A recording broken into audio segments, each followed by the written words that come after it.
Assalamualaikum warahmatullahi wabarakatuh. Perkenalkan, nama saya Yoselina Yandamurti dengan NIM 21002132. Saya merupakan mahasiswa Prodi Administrasi Pendidikan. Di sini saya akan mengerjakan tugas pertemuan 10 manajemen humas yang diampu oleh Bapak Dr. Kandi dan Ibu Yani. Tugasnya yaitu membuat video menganalisis tentang public internal dalam public relation yang disajikan oleh Bapak dan Ibu di dalam e-learning 2 UNJ. Baiklah, saya akan menyampaikan analisis atau kesimpulan yang saya dapatkan dari video tersebut. Sebelum lebih jauh, kita lihat siapa saja mereka yang disebut sebagai public internal, lembaga yang notabene merupakan kekuatan pertama yang dimiliki sebuah perusahaan atau organisasi atau lembaga yang seharusnya mendapatkan perhatian. Ada satu kesempatan yang sama, informasi dan riset yang sama, sehingga membangun lembaga tidak hanya satu atau dua orang atau para pengambil kebijakan saja, tetapi mereka adalah satu kesatuan utuh sebagai manusia-manusia yang akan membangun dan mengembangkan perusahaan atau lembaga yang sama-sama besarnya, sehingga keluarlah produktivitas yang baik, menghasilkan produksi-produksi berupa produk dan jasa atau manusia-manusia yang kualitasnya yang memang sangat bagus. Nah, hubungan internal ini atau public internal dalam kaitannya menjaga hubungan dengan mereka yang disebut sebagai internal public. Itu sebenarnya kegiatan dari public relation. Kinerja atau kerjanya praktisi public relation untuk membina hubungan dengan public internal, yaitu dengan hubungan dengan karyawan dan hubungan dengan para pemegang saham. Mustahil kalau kerjasama hubungan tidak baik dengan pemegang saham, mereka akan gampang untuk mengeluarkan diri atau keluar atau membawa saham-saham yang mereka miliki. Padahal salah satu kekuatan perusahaan adalah di tangan pemegang saham. Maka akan berbeda cara penanganan atau komunikasi yang dibangun dengan para pemegang saham. Begitu juga dengan semua orang yang terlibat dalam organisasi tersebut adalah internal public dari perusahaan atau lembaga itu. Dan kita menyebutnya untuk pemegang saham adalah stakeholder atau dengan sebutan lain yaitu dengan karyawan yang mulai dari level yang paling atas sampai yang paling bawah yang dianggap clean service tidak memberikan dampak itu. Anggapan tersebut salah semua karena semua orang mempunyai potensi yang besar, sama-sama memberikan pengaruh untuk setiap bagian. Maka jangan pernah beranggapan satu bagian lebih penting dari bagian yang lainnya, atau jangan pernah punya asumsi bahwa orang lain atau bidang lain akan lebih baik daripada kita. Tujuan utama dari membina hubungan baik dengan internal public ini agar citra dan reputasi organisasi perusahaan tetap positif di mata publik, khususnya di internal, sehingga mereka antusias, rasa solidaritas atau rasa memiliki terhadap perusahaan, sehingga mereka mau mengeluarkan produktivitas dan kinerja terbaik mereka di perusahaan.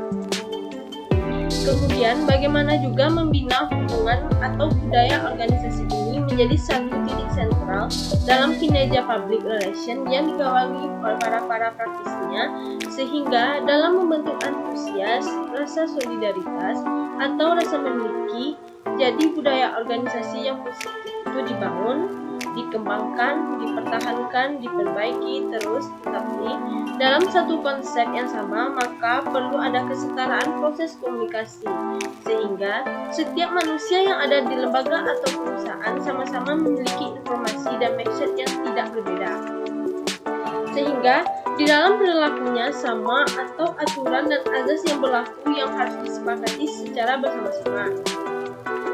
Hubungan dengan karyawan yang jelas komunikasi harus dilakukan dua arah.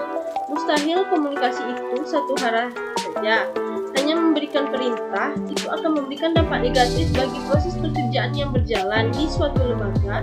Akan banyak terjadi masalah jika komunikasi hanya dilakukan satu arah. Hubungan dengan karyawan bisa dipelihara melalui bentuk-bentuk kinerja atau semangat kerja karyawan. Jadi, yang perlu dipelihara adalah kinerja karyawan dan semangat kerja yang strateginya melalui komunikasi. ada dampak atau ada kondisi di mana kadang-kadang kita harus duduk bersama dengan karyawan. Ada kondisi di mana kadang-kadang formalitas itu dikecilkan sehingga itu dibangun konteks informal. Ketika ada jam atau kondisi tertentu, kita bisa bersama-sama dengan karyawan untuk melihat apa yang lagi mereka kerjakan. Ada faktor sentuhan manusia atau kedekatan emosional ini yang pada akhirnya membuat seakan-akan organisasi itu adalah keluarga kedua.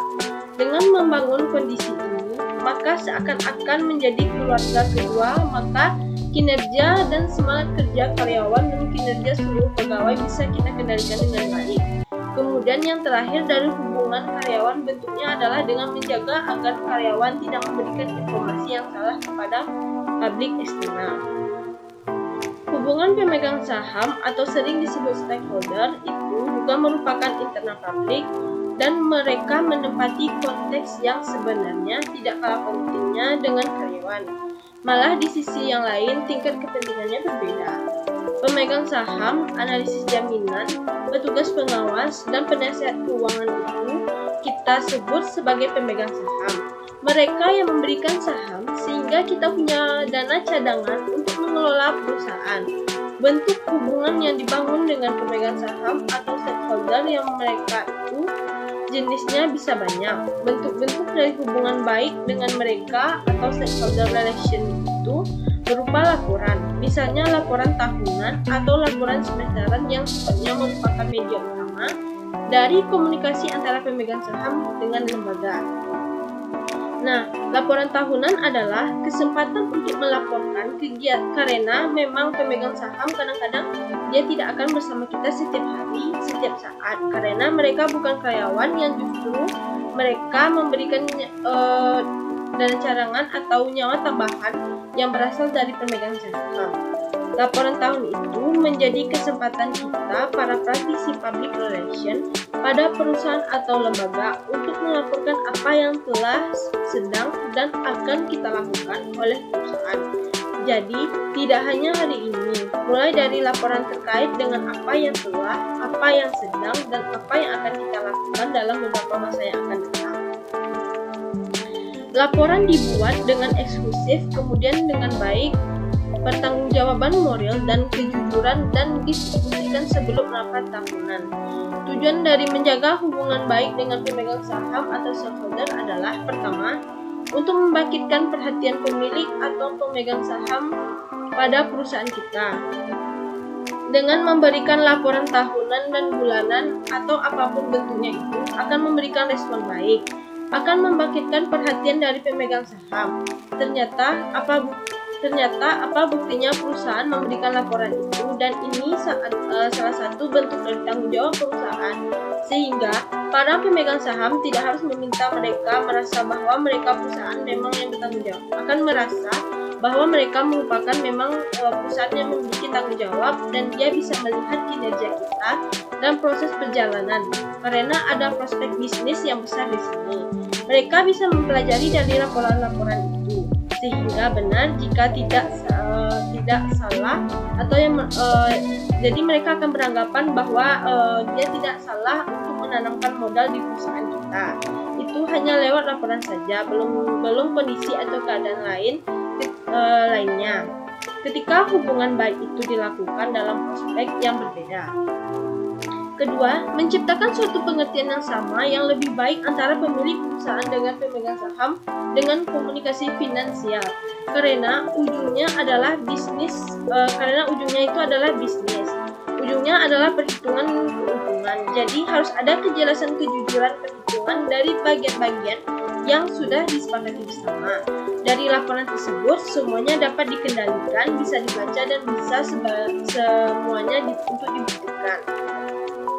Ketiga, kita bisa membujuk melalui hubungan baik dengan pemegang saham.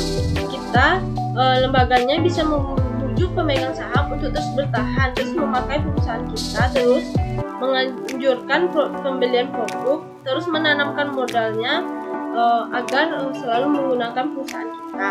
Kondisi ketika mereka sudah punya semangat, sudah percaya, sudah yakin bahwa kita jujur, bahwa mereka memang bahwa perusahaan kita memang menguntungkan, dan ada satu kondisi mereka merasakan perusahaan ini juga merupakan perusahaan mereka sendiri.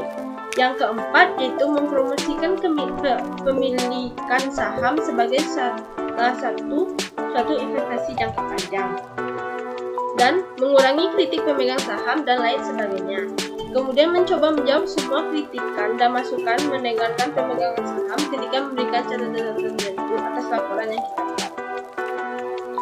Selanjutnya yaitu tentang tingkat efektivitas dari humas atau public relation atau praktisi public relation dalam membangun hubungan baik dengan internal publik, yang sebenarnya dipengaruhi oleh beberapa hal, yaitu yang pertama, keberadaan pemimpin atau manajer dari perusahaan atau lembaga tersebut dalam berkomunikasi.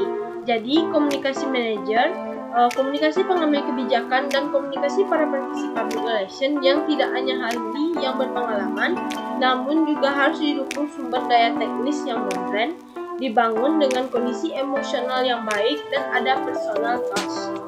Kedua, dipengaruhi oleh kesadaran dan sekaligus pengakuan pihak-pihak manajemen akan nilai dan arti penting komunikasi dengan para pegawai dan para stakeholders. Jadi harus pengakuan dulu keyakinan bahwa perusahaan akan sulit berkembang bawah sudut bertahan ketika produktivitas dari karyawannya tidak baik. Yang ketiga, dipengaruhi oleh keterbukaan pihak manajemen. Jadi benar-benar alurnya itu ada di pengambilan kebijakan. Mereka harus sangat mau terbuka untuk secara periodik menempatkan para karyawan atau para pegawai itu bukan orang rendahan, tapi adalah satu kesatuan bagaimana mereka dianggap sama, sehingga yang menjadi titik sentralnya adalah SOP-nya, yaitu membangun kinerja sesuai dengan aturan-aturan yang sudah dibuat bersama dan disepakati. Media yang bisa kita manfaatkan sebagai praktisi public relation di sebuah perusahaan dalam rangka menjaga hubungan baik, yaitu yang pertama, jurnal internal adalah publikasi atau terbitan yang didistribusikan kepada anggota atau khalayak di internal pendukung dari suatu organisasi atau lembaga atau perusahaan, dan jurnal ini sebenarnya diartikan sebagai bahan cetakan yang diterbitkan secara teratur. Bentuknya yaitu majalah jika dalam bentuk media cetak dan koran. Yang kedua, bentuknya yaitu papan pengumuman. Yang ketiga, kaset video. Yang keempat, kotak saran. Ya, materi yang terakhir yang kita bahas yaitu tentang kegunaan dari humas internal atau praktisi PR dalam menjalin hubungan dengan publik internal adalah yang pertama, untuk membuat penjelasan kebijakan perusahaan yang menampung berbagai macam keluhan. Yang kedua, untuk memelihara keterbukaan. Sekian penyampaian materi dari saya. Jika saya ada salah, saya mohon maaf. Assalamualaikum warahmatullahi wabarakatuh.